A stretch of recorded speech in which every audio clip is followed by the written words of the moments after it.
سلام، مریم خلیلی هستم. خوش اومدید به کارگاه خودتون، کارگاه پارسین.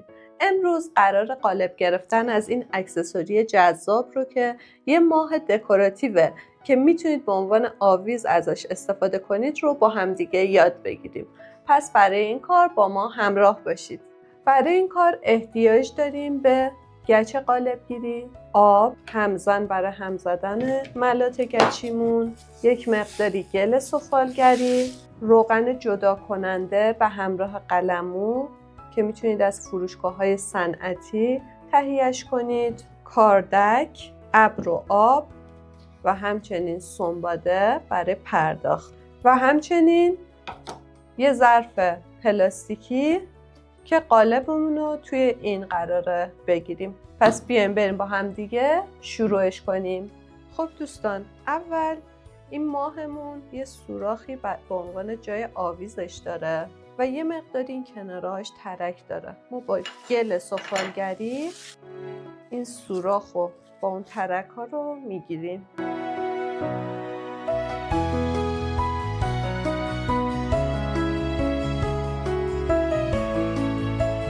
بعد با ابر تمیزش میکنیم. بچه برای قالبگیری از اکسسوریایی که مثل این ماه ضخامتشون خیلی کمه به راحتی میتونیم از این ظرفای یه بار مصرف یا پلاستیکی استفاده کنیم و دیگه خودمون رو درگیر چهارچوب و بیس کار و اینا نکنیم. فقط ما الان باید با گل این ماهمون رو وسط ظرفمون فیکسش کنیم. گل رو یکم با آب نرمش میکنم. جاهای مختلفش یه مقدار گل قرار دادم که روی سطح کار بشه فیکسش کرد.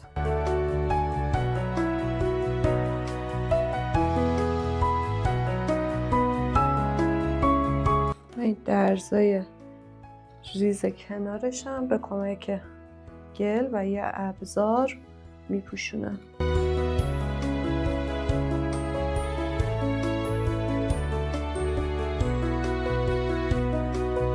بعد به کمک ابر و آب شروع کنیم به تمیز کردنش.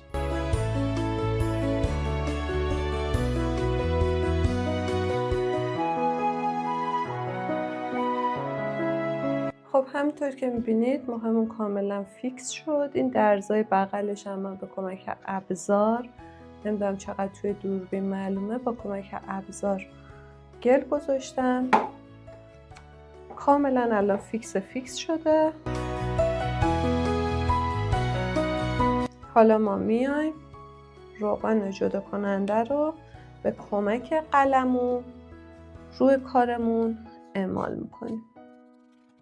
سعی کنید به همه قسمتاش حتما روغن رو بزنید و جایش نمونه که روغن بهش نخورده باشه.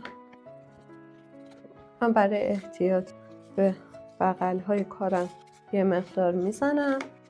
البته نزنیدن موردی نداره و حتی اگه از این جدا هم نشه چون پلاستیکیه به راحتی میتونیم بشکنیم و جداش کنیم قالبمونو.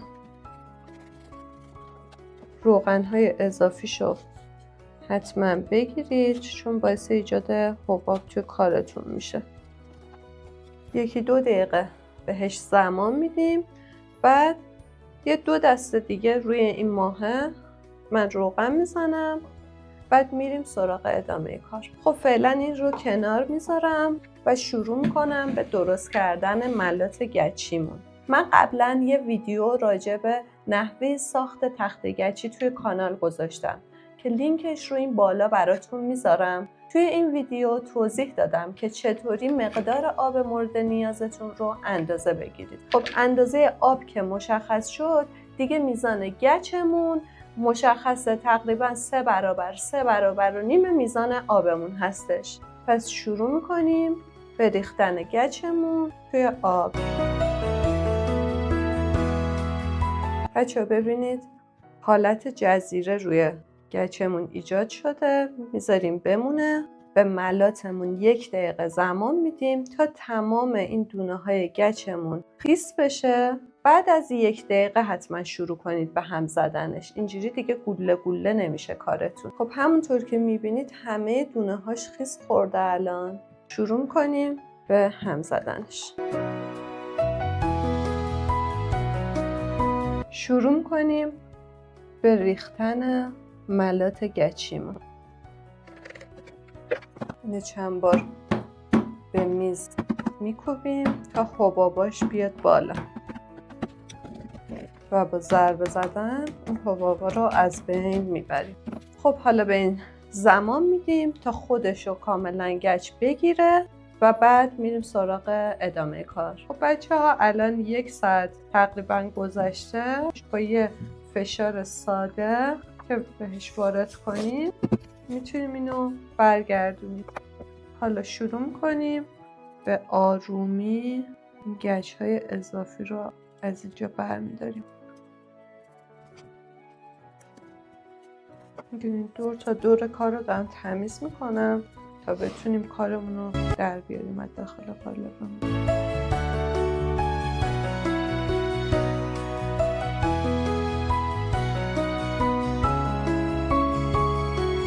ببینید از یه کنار یه فشار بهش وارد کردم، یه فشار خیلی آهسته. کارمون همونجوری جدا شدش. اینم قالبم. کنارای کار رو تمیز میکنیم. با ابر و آب شروع میکنم به تمیز کردنش. و با کاردک من پشت کار رو برای اینکه تمیز باشه با کاردک تیزیاشو میگیرم. میتونید با سنباده هم تیزیاشو بگیرید، فرقی نداره.